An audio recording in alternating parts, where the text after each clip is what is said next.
Halo selamat pagi pemirsa di Kota Medan, Riau, Palembang dan juga daerah lain di Sumatera. Selama 30 menit ke depan kami akan mengabarkan informasi menarik dari wilayah Sumatera dan sekitarnya. Bersama saya Prima Alvernia, inilah kabar Sumatera.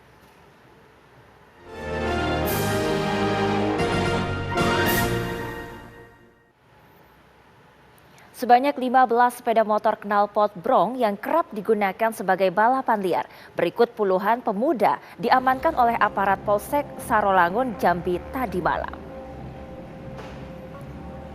Aksi balap liar yang dilakukan oleh sekelompok remaja yang dianggap meresahkan warga ini, selain bisingnya suara knalpot, aksi mereka juga membahayakan para pengguna jalan yang melintas di Jalan Lintas Sumatera, Kecamatan Sarolangun. Apalagi aksi balap liar yang dilakukan sekelompok para pemuda ini dilakukan setelah warga berbuka puasa hingga menjelang sahur. Mereka yang diamankan kemudian didata dan harus dijemput orang tua, kemudian berjanji untuk tidak melakukan hal yang sama di kemudian hari.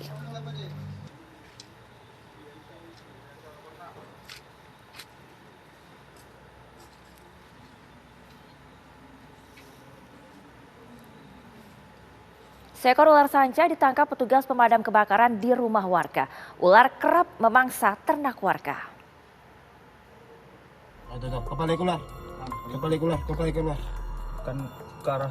Ular sanca ini berada di saluran pembuangan air rumah warga di Jalan Surabaya, Bukit Raya, Pekanbaru Riau. Panjang ular 3,5 meter. Tunggu, biar dia lemas dulu. Petugas pemadam kebakaran sulit menjangkau ular sehingga terpaksa menjebol bagian dinding agar bisa mengeluarkan ular tersebut. Setidaknya dibutuhkan waktu 2 jam. Ular sekitar panjangnya 3,5 meter. Untuk posisinya itu keberadaan ular tuh di pembuangan solokan air keberadaannya. Sebelumnya warga sekitar resah karena ular kerap memangsa ternak mereka. Ular ini akan dilepas liarkan ke lokasi yang jauh dari permukiman. Dari Pekanbaru Riau, Muhammad Arifin, TV One mengabarkan.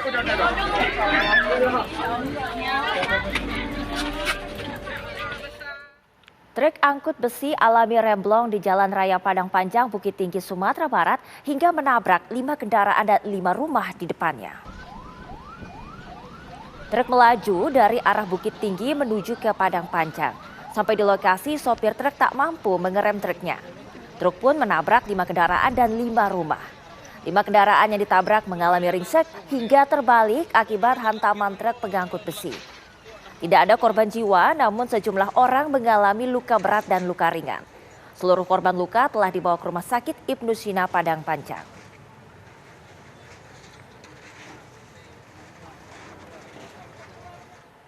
Pemirsa, kanji rumbi adalah sejenis bubur dengan cita rasa unik di Provinsi Aceh yang selalu menjadi hidangan saat berbuka puasa. Bubur kanji rumbi hanya bisa ditemui saat bulan suci Ramadan sehingga warga rela antri untuk mendapatkannya.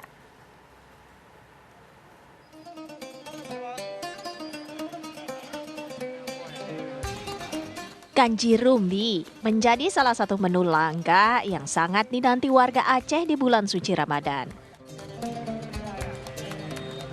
Warga rela mengantre hidangan berbuka puasa khas Aceh tersebut hingga masak karena takut tidak kebagian. Pasalnya, bubur kanji rumbi hanya bisa ditemui saat bulan suci Ramadan. Ya, jadi saya memang setiap bulan puasa itu sengaja mencari makanan khas, yaitu kanji rumbi. Karena menurut saya kanji rumbi ini kan jarang dimasak. Kemudian rasanya juga emang nikmat. Bubur ayam dicampur dengan rempah-rempah khas Nusantara memang sangat baik dikonsumsi saat puasa. Karena diyakini warga bisa menambah daya tahan tubuh.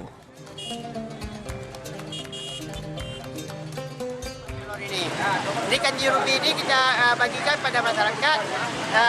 Alhamdulillah masyarakat banyak yang mengambilnya. Apa keistimewaan kanji rumbi ini?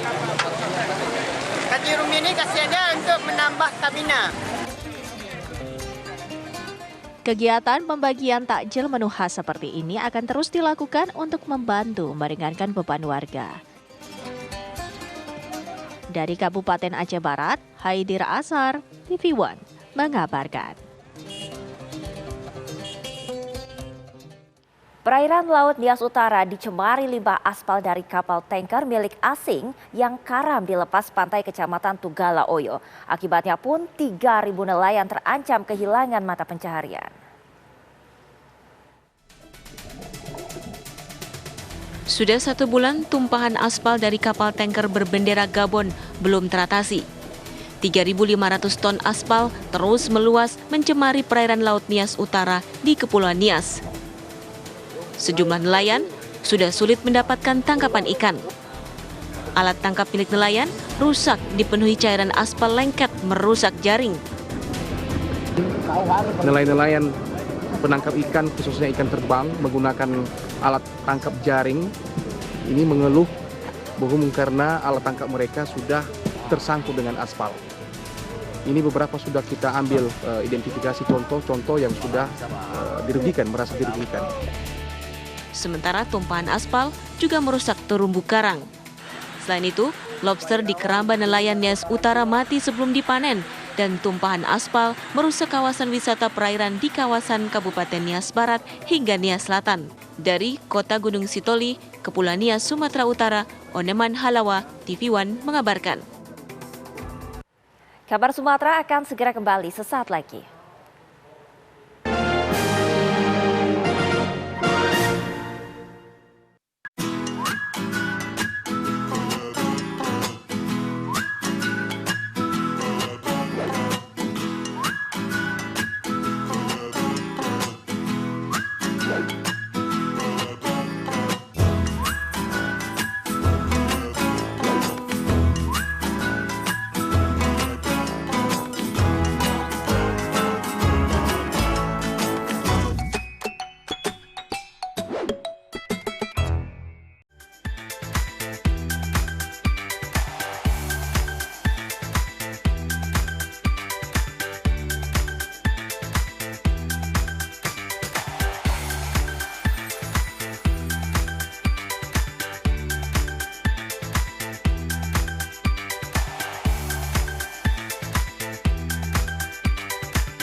Agar tubuh menjadi sehat, diperlukan motivasi. Saksikan Hidup Sehat dan Hidup Sehat Plus Setiap Senin sampai Jumat. pukul 9 pagi. Hanya di TV One. Menghadirkan informasi penting dan menarik. Kasus penularan varian Omikron di Jakarta Barat. Lembaga negara kita memastikan kesehatan menjaga dunia yang mereka menawarkan melalui media sosial. Semua tersaji lengkap menemani waktu siang Anda.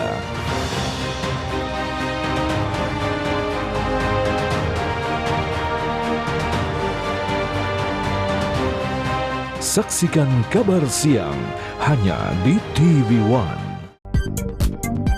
Menghadirkan tema terpilih. Sejumlah persiapan terus dilakukan jelang keberangkatan kloter pertama calon jemaah haji dari berbagai daerah. Salah satunya adalah persiapan asrama haji yang akan menyambut para jemaah haji. Informasi berimbang dan proporsional. Dukungan bagi para tokoh nasional untuk maju di pemilihan presiden 2024 terus bergulir. Kabar Petang Pilihan live di TV One.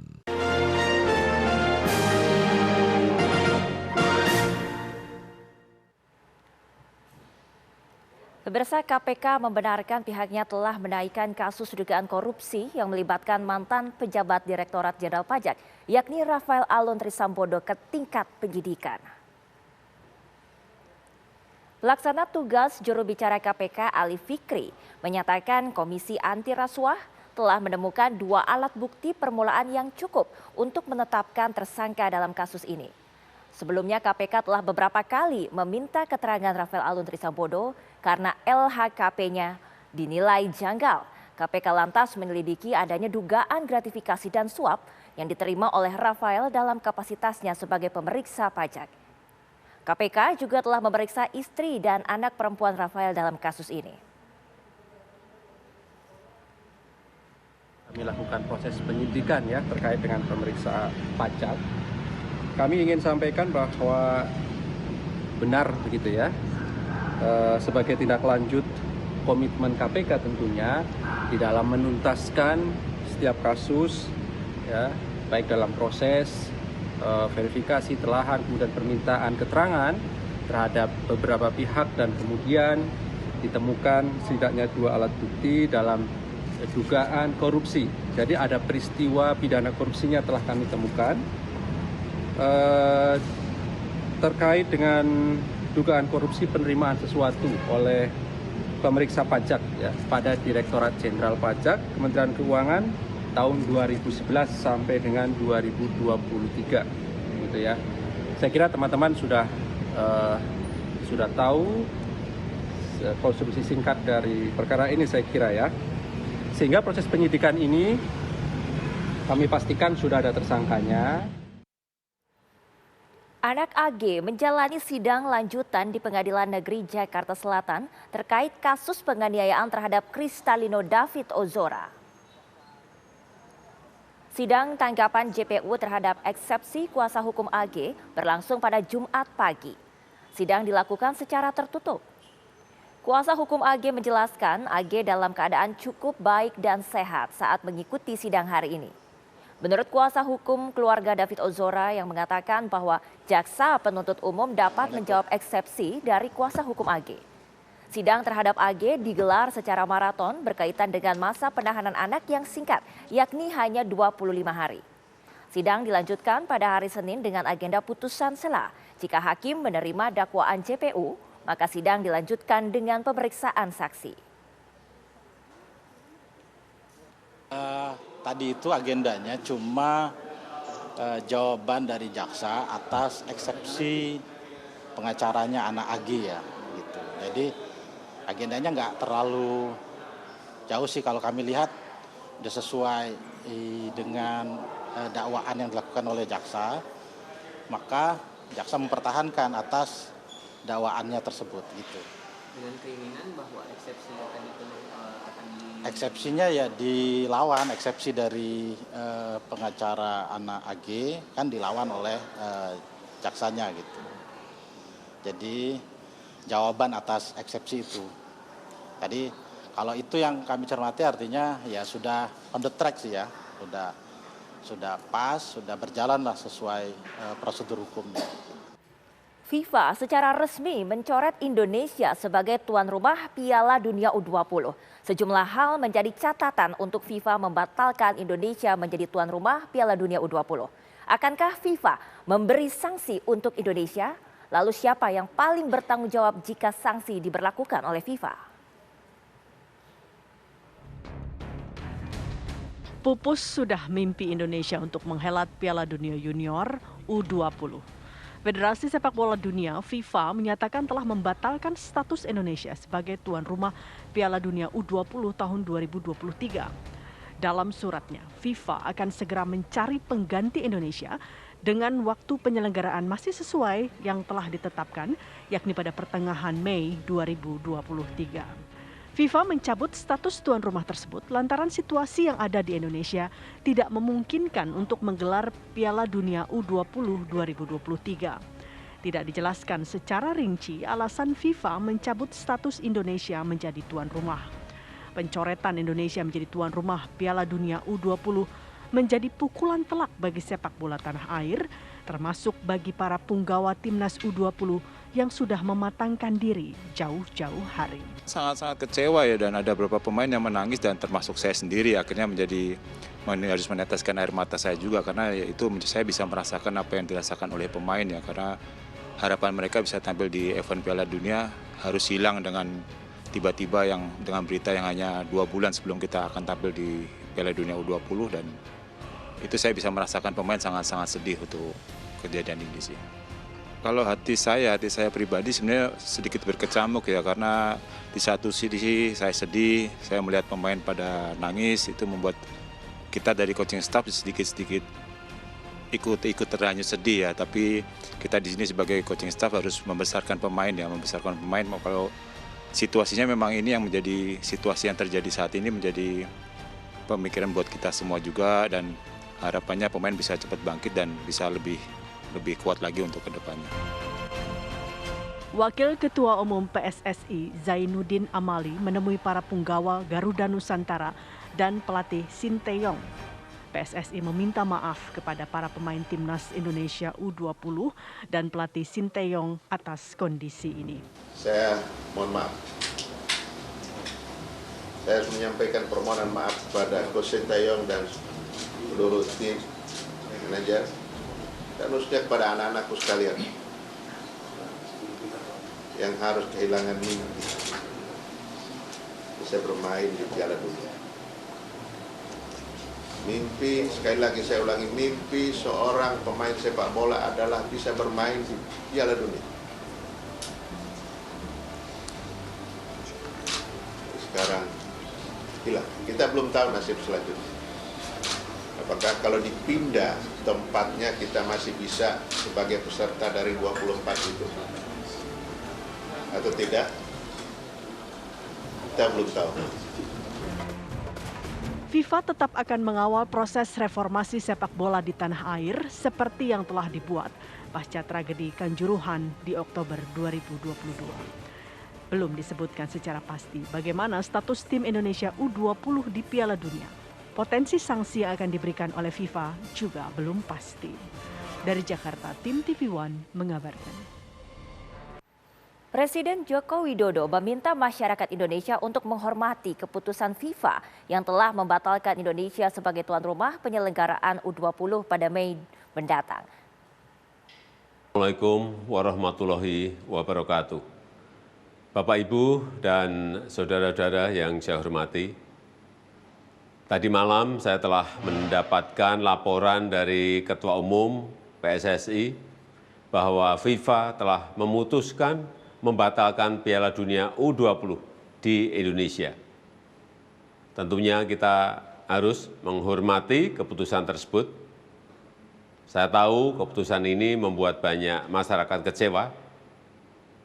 Saya pun sama, juga merasakan hal itu, kecewa dan sedih. Tapi jangan menghabiskan energi untuk saling menyalahkan satu sama lain. Dan sebagai bangsa yang besar, kita harus melihat ke depan, jangan melihat ke belakang. Jadikan hal ini sebagai pembelajaran berharga bagi kita semuanya, bagi persepakbolaan nasional Indonesia.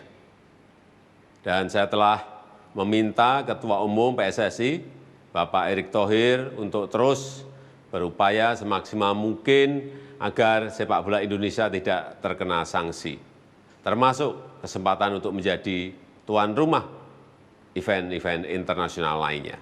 Demikian yang bisa saya sampaikan. Terima kasih. Wassalamualaikum warahmatullahi wabarakatuh.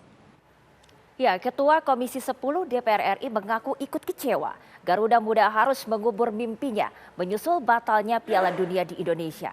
Dalam waktu dekat, Komisi 10 akan melakukan audiensi dengan seluruh timnas muda dan juga ofisial. Sangat prihatin atas tidak jadi terselenggaranya kita sebagai tuan rumah Piala Dunia U20 ini. Yang kedua, saya memberikan support moral penuh bagi teman-teman timnas yang sudah hampir 2 tahun ini menyiapkan diri dari camp pelatihan ke camp pelatihan yang lain. Kecewaan mereka bisa kita pahami, kegundahan dan pada posisi mereka terpukul, saya kira bisa kita pahami. Karena itu kita kasih support penuh ke teman-teman, jangan putus asa. Kita akan dorong terus mereka untuk berlatih dan tetap bisa berkompetisi ke depan. Gitu. Pemirsa, kami akan segera kembali sesaat lagi.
Agar tubuh menjadi sehat, diperlukan motivasi.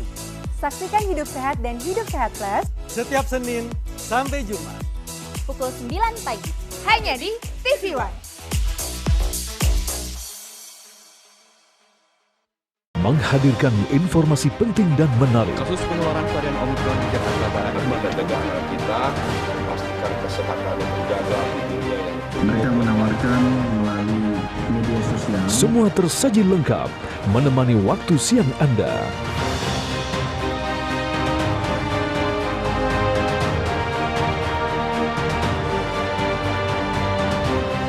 Saksikan Kabar Siang hanya di TV One. Kita menemukan perlakuan kejam dan tidak manusiawi yang kita duga sebagai perbudakan modern dan juga perdagangan manusia. Anak saya lebam-lebam, gusiknya luka, cuma bisa minum, kemudian mata juga lebam. Hukum kita juga sudah bisa menegakkan bahwa anak-anak itu bisa tetap dihukum. Telusur di TV One. Kamu lagi chatan sama siapa sih sayang? Kok serius banget? Aku lagi nonton sinetron mas di TV streaming. Habis aku males nonton di TV kita, gambarnya banyak semut. Sayang, sekarang kan siaran TV udah digital. Tinggal dipasangin set-top box-nya, langsung nyala. Ih, keren banget mas. Aku pindah nonton di TV aja. Lebih enak nonton di TV kan daripada di handphone, nanti sakit matanya. Udah gitu siaran TV digital ini banyak banget pilihan programnya. Bersih gambarnya, jernih suaranya, canggih teknologinya. Siarannya gratis dan nggak pakai kuota internet. Sukseskan migrasi digital, siaran TV digital. Keren!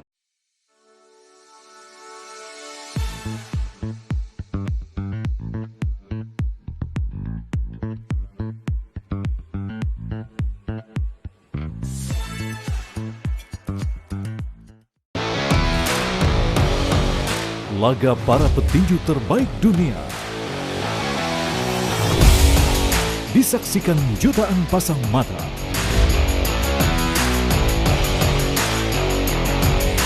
Menyajikan kelas pertandingan yang berbeda.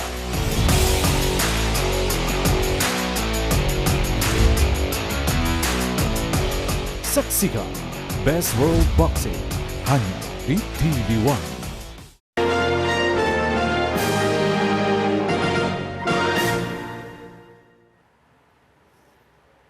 Warga binaan Rutan Kelas 2B Tanjung Balai Karimun, Kepulauan Riau berbuka puasa bersama keluarga di rutan. Kegembiraan terpancar jelas di wajah penghuni rutan saat menyantap makanan berbuka puasa pertama kali bersama dengan keluarga tercinta. Selain bisa melepas rindu bersama keluarga di bulan suci Ramadan, pihak rutan dari Karimun juga menyiapkan ruangan khusus saat berbuka. Dengan ketentuan, pembesuk hanya dibatasi 4 orang dari keluarga terdekat dengan pengawalan dan juga pemeriksaan secara ketat oleh petugas. Sebelum menyantap bukaan bersama keluarga, terlebih dahulu identitas dan barang bawaan termasuk makanan diperiksa oleh petugas.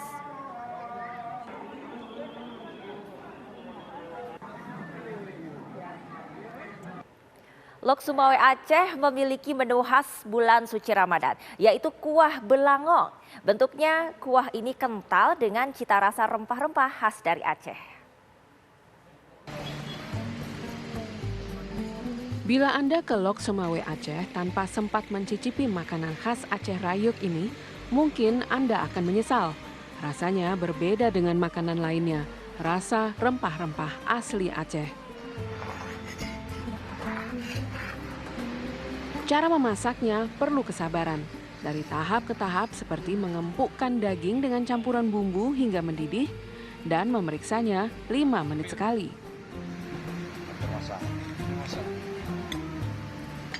Untuk rasa yang benar-benar nikmat perlu cara tersendiri seperti saat mencampurkan bumbu dengan daging hingga empuk dan tahap mencampurkan potongan buah nangka muda sebelum menyajikannya. Ada cabai merah, cabai rawit, bawang merah, bawang putih, ada kelapa digonseng, intinya itu aja Pak. Kalau satu hari sampai berapa banyak laku? Kita nggak menentu nih Pak, kadang-kadang bisa untuk hitung-hitungan 1 ekor kambing bisa 12 kilo, bisa 15 kilo. Itu per hari ya? Per hari. Khas dari bumbunya mungkin ada pakai buah nangka, kalau untuk khas di Aceh besarnya. Memang dari kuahnya khas, ada ciri khas tersendiri rasanya. Kalau untuk kuah belangong. Kuah belangong sangat diminati masyarakat Aceh untuk dijadikan santapan buka puasa dan sahur. Dari Loksemawe Aceh, Saiful, TV One mengabarkan. Masjid Jami Al-Anwar merupakan masjid tertua di Provinsi Lampung yang menjadi saksi bisu letusan dahsyat Gunung Krakatau pada tahun 1883 dan masih bertahan sampai dengan sekarang.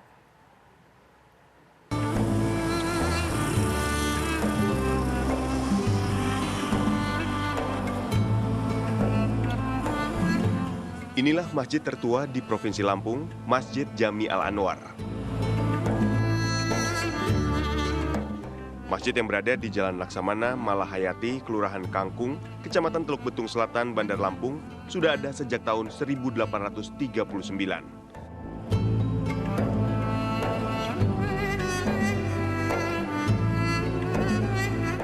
Kala itu hanya berupa surau atau langgar kecil. Kemudian harus direnovasi karena mengalami rusak berat saat Gunung Krakatau meletus dahsyat pada 1883.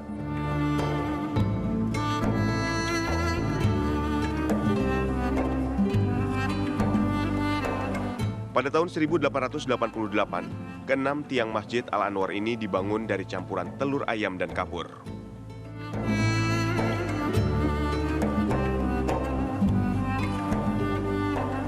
Tertua di Lampung yaitu berdiri tahun 1839 sampai dengan 1883. Terus 1883 sampai dengan 1888 dampak peristiwa Gunung Krakatau jadi habis. Setelah itu dibangun kembali. Nah, membangun kembali itu ada saudagar dari Sulawesi Selatan, dari Bugis, Bone, Sulawesi Selatan, yaitu dia membangun kembali setelah 5 tahun Krakatau meletus. Namanya Daeng Sawiji. Ada meriam di sana itu, Pak? Nah, itu meriam pembelian Belanda, itu hadiah dari Belanda, itu dari Portugal itu. 1811 itu. Kalau lihat di sejarah ininya. Nah, itu digunain sebelum zaman kemerdekaan itu digunakan untuk menandakan buka puasa, dibunyiin, digentungin itu.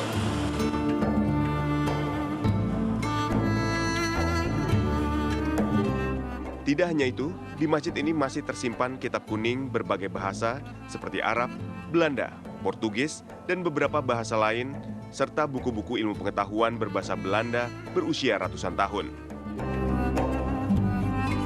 Dari Bandar Lampung, Lampung, Pujian Syah, TV One, mengabarkan.